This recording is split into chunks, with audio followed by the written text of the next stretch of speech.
My children were born in the 70s, and so by the 80s, when we realized that there was really a huge problem, there wasn't appropriate or adequate therapy at the time.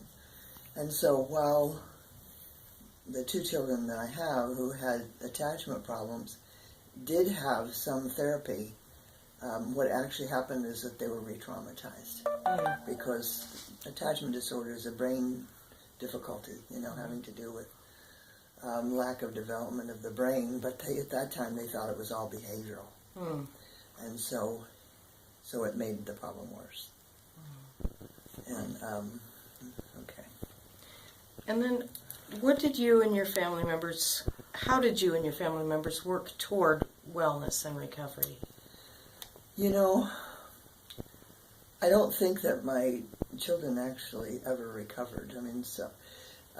One of them actually died not too long ago as a result of his difficulties and the lifestyle that led to. My other child is a little bit older, and she is starting to come out of it. She's able to regulate her emotions better, but she still has, from what I can gather, she still has some of the brain difficulties that these children have. I think the only one who maybe recovered is maybe me. And that's kind of a big deal, at least to me, and it sounds very self-centered, and it truly is, but if nobody in the family is getting well, then nobody's going to ever get well. And so, I have real empathy for moms and dads. Because sometimes there's post-traumatic stress disorder depending on the situation. And sometimes the children have post-traumatic stress disorder, and sometimes the parents have PTSD. And so I would certainly encourage the moms and dads, to get the therapy that they need. One of the things I noticed is that my children required special therapy. They required specific kinds of therapists with specific kinds of skills, but I didn't.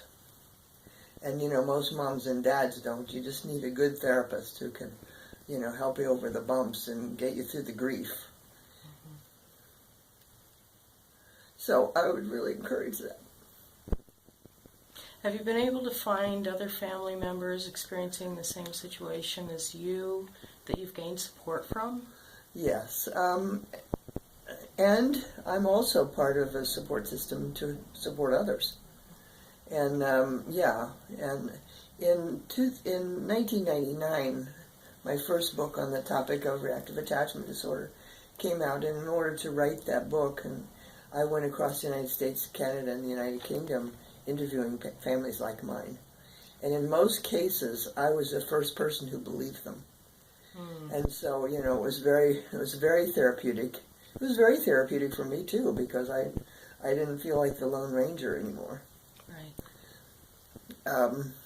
And certainly now more parents know about this disorder and have children with these kinds of difficulties, and there are more therapists now who are available.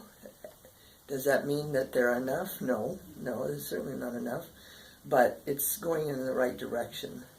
And so there are, even on Facebook and those kinds of things, there are parents groups, where they support each other and encourage each other, and that's a really good thing.